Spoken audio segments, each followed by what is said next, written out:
شروع کوم په نامه د لوی خدای چې ډېر زیات بخښونکی او مهربانه دی. ګرانو مینوالو، زه فضل الرحمن فضل په ادبي خپرونه ژوند رنګ کې سره د خپل خوږو ملګرو حاضر یم. ګرانو مینوالو، نن زموږ سره فرحت عباس صاحب، عرفان بازمي صاحب او ناصر فرهار صاحب هم راغلي دي. ډېر ښه کومک یې وکړه او ډېره ښه مرسته یې وکړه. د هغوی په نړو مننه کومه. نن نقیب افغان صاحب له راغلي یو د پورن د سلي کنډو کې دوی پاتې کېږي. د ده نه به یو خوږ کلام ریکارډ کوو، هغه به د ژوند رنګ په پروګرام کې کتونکو سره شریکو. نقیب افغان صاحب ته د فرحت عباس صاحب په دغه شعرونو باندې هرکلی ویم. فرحت عباس صاحب وایي چې د ځان خبر نه لرم داسې درپسې روان یم، د ځان خبر نه لرم داسې درپسې روان یم، شرابي نه یم خو په لور د میکدې روان یم، او رڼا پرست فطرت مې داسې لیونتوب راغستی، رڼا پرست فطرت مې داسې لیونتوب راغستی، د ستورو ډک اسمان کې نمر پسې د شپې روان یم. نقیب افغان صاحب تاسو ته په ادبي خپرونه کې هرکلی ویم او کتونکو ته به څه ووایئ؟ اول خو زه ستاسو ټول ټیم چې دی د زړه د تله چې دی د هغو شکریه ادا کوم چې هغو زمونږ ته په دې دغه کې مونږ ته ځان راورسولو. نو اورېدونکو سره د خپل مینوالو سره به یو دوه شعره چې دي یو قطعه هغه به ورسره شریکه کړو.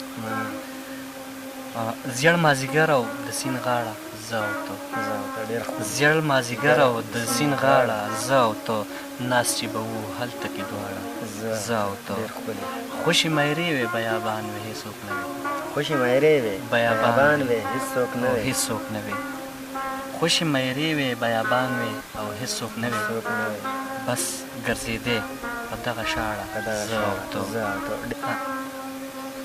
یو دوه شعره نور دي.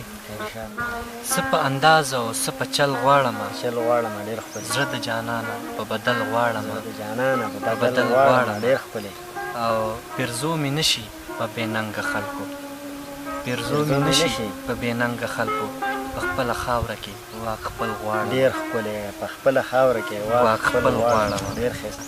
ته د هغې د ښکلي سره چېرته پرېوتلې، ته د هغې د ښکلي سره چېرته پرېوتلې، د پښتنې پېغلې څادره چېرته پرېوتلې، او ته د دنیا د دومره لوړ مقام خاونده یاره، ته د دنیا د دومره لوړ مقام خاونده یاره، وایه د خپل د لوړ هنره چېرته پرېوتلې، وایه د خپل د لوړ هنره چېرته پرېوتلې، او دغه قانون دی د انصاف او دغه لاره یوه، دغه قانون دی د انصاف او دغه لاره یوه، د دې قانون د دغه دره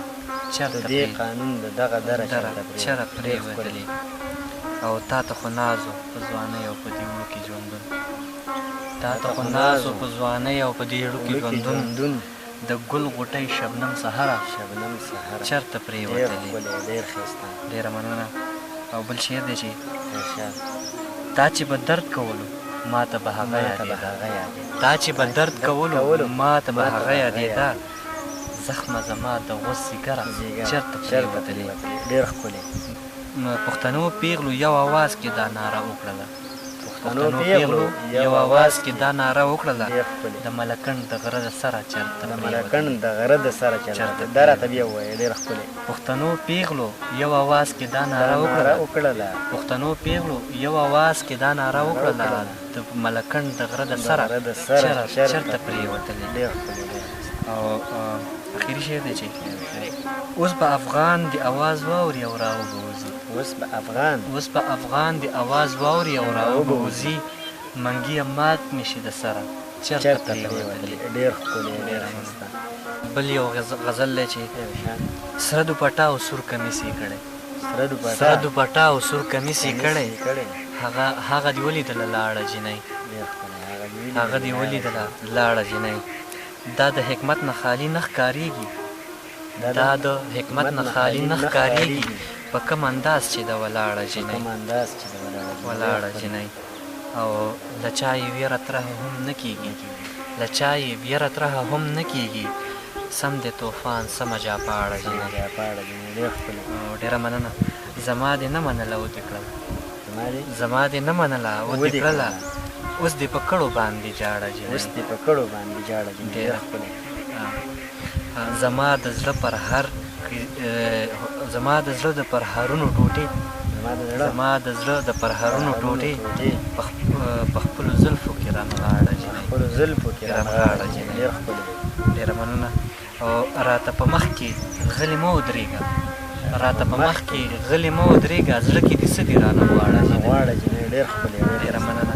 او د بېلتانه د کوره ستړی راغله او په ډېره مینه راکړه غاړه جینۍ. ډېره مننه. او اخري شعر دی چې افغانه وګوره په سرو غرمو کې په انتظار د چا ولاړه جینۍ.